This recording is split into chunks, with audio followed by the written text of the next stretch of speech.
ओम नमो भगवते वासुदेवाय नमः। नमस्कार दोस्तों, आप सभी का स्वागत है हमारे यूट्यूब चैनल पार्थ इन हिंदू धर्म में। अब तक हमने आषाढ़ मास में की कथा अध्याय 1 से लेकर कथा अध्याय 5 का रसपान किया है।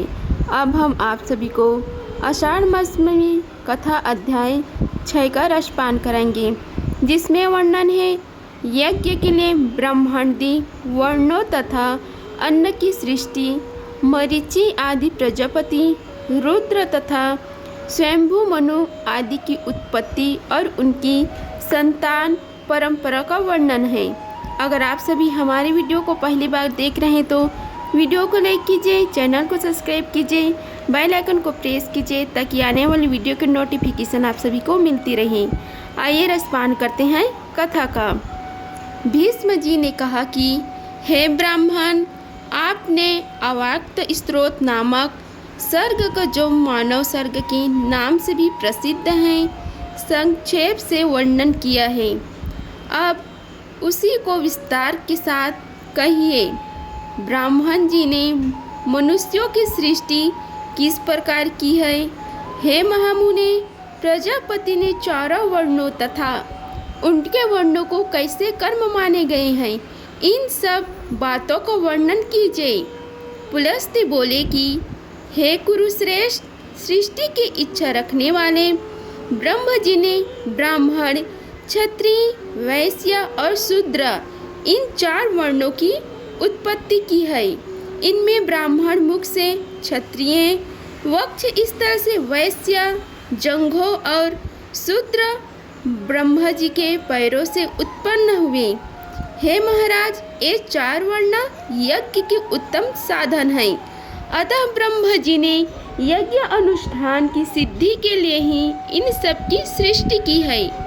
यज्ञ से तृप्त होकर देवलोग जल की वृष्टि करते हैं, जिससे मनुष्य भी तृप्ति होती है।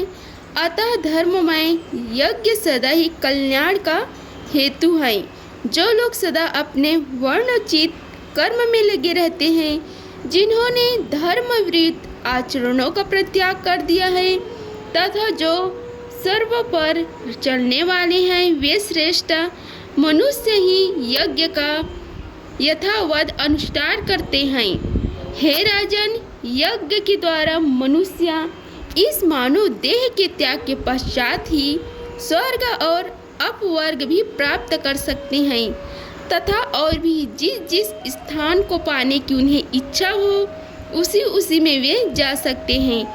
हे नृपश्रेष्ठ, ब्रह्म जी के द्वारा चतुर्वर्ग वर्ण व्यवस्था के अनुसार रची हुई प्रजा उत्तम श्रद्धा के साथ श्रेष्ठ आचार का पालन करने लगी। वह इच्छा अनुसार जहाँ चाहती रहती थी, उसे किसी भी प्रकार की बाधा नहीं सताती थी। समस्त प्रजा का अंतःकरण शुद्ध था। वह स्वभाव से ही परम पवित्र थी। धर्म अनुष्ठान के कारण उसकी पवित्रता और भी बढ़ गई थी। प्रजाओं के पवित्र अंतःकरण में भगवान श्री हरि का निवास होने के कारण सबको शुद्ध ज्ञान प्राप्त होता था, जिससे सब लोग श्री हरि के पर ब्रह्म नामक परम पद का साक्षात्कार कर लेते थे। तदंतर प्रजा जीवों को साधन युद्ध, धंधे और खेती आदि का काम करने लगी। हे राजन, धान, जौ, गेहूँ, छोटे धान्य, तिल, कैगानी, ज्वार, कोदो, चना, उड़द, मूंग, मसूर, मटर, कुल्थी, अरहर, चना और सन, ये 17 ग्रामीण अन्नों की जातियां हैं। ग्रामीण और जंगलों दोनों प्रकार के मिलाकर 14 अन्न यज्ञ के उपयोग में आने वाले माने गए हैं। उनके नाम ये हैं: धान, जौ, उड़द, गेहूँ, महीन, धनिया, तिल, 7वीं कगनी और 8वीं कुल्थी, ये ग्रामीण अन्न हैं। तथा सवा तित्री का चावल, जटिल, वन तिल, गवधू, वेणुयव और मक्का, ये 6 जंगली अन्न हैं। ये 14 अन्न यज्ञ अनुष्ठान की सामग्री है तथा यज्ञ ही इनकी उत्पत्ति का प्रधान हेतु है। यज्ञ के साथ ही ये अन्न प्रजा की उत्पत्ति और वृद्धि के परम कारण है। इसलिए इहलोक और परलोक के ज्ञाता विद्वान पुरुष इन्हीं के द्वारा यज्ञों का अनुष्ठान करते रहते हैं। हे नृपश्रेष्ठ, प्रतिदिन किया जाने वाला यज्ञ अनुष्ठान मनुष्य का परम उपकारक तथा उन्हें शक्ति प्रदान करने वाला होता है। कृषि आदि जीव के साधनों के सिद्ध हो जाने पर प्रजापति ने प्रजा के स्थान और गुणों के अनुसार उनमें धर्म मर्यादा की स्थापना की। फिर वर्ण और आश्रमों के पृथक पृथक धर्म निश्चित किए तथा सर्वधर्म का भली भांति पालन करने वाले सभी वर्णों के लिए पूर्णमय लोकों की रचना की है। योगियों को अमृत स्वरूप ब्रह्मधाम की प्राप्ति होती है, जो परम पद माना गया है। जो योगी सदा एकांत में रहकर यत्नपूर्वक ध्यान में लगे रहते हैं, उन्हें वह उत्कृष्ट पद प्राप्त होता है, जिसका ज्ञानी जन ही साक्षात्कार कर पाते हैं। तमिस्त्र अंधमिस्त्र महागौरव रौरव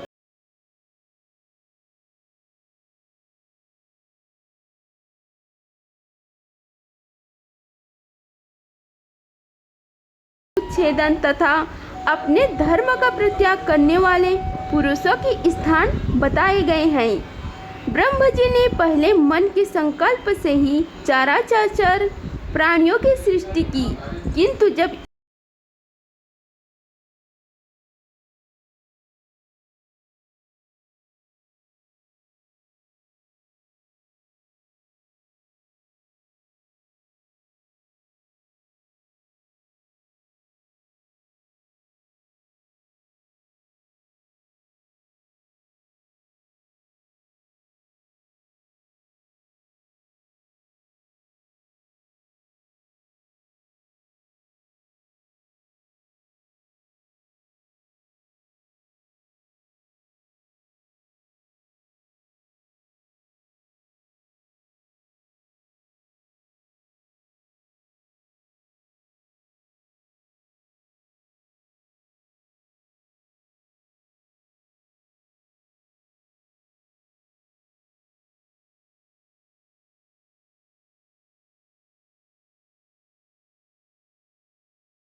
प्रीति, पुष्टि, दृष्टि, मेधा, क्रिया, बुद्धि, लज्जा, वपु, शांति, सिद्धि और 13वां कृति।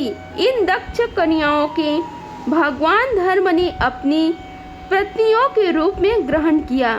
इनसे छोटी 11 कन्याएं और थीं जो ख्याति, सती, संभूति, स्मृति, प्रीति, क्षमा, शांति, अनसुया, ऊर्जा, स्वाहा और स्वधा नाम से प्रसिद्ध हुई।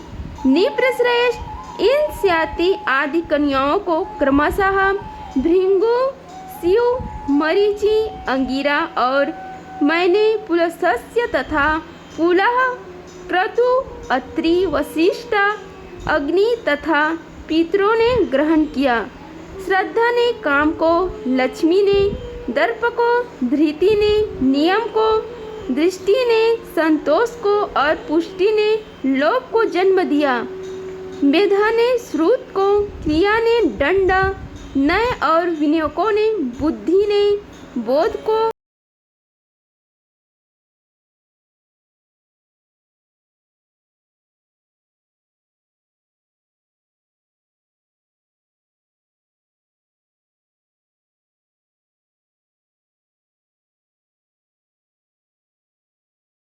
से उसकी पत्नी नंदिनी हर्ष नामक पुत्रों को जन्म दिया। यह धर्म का पौत्र था।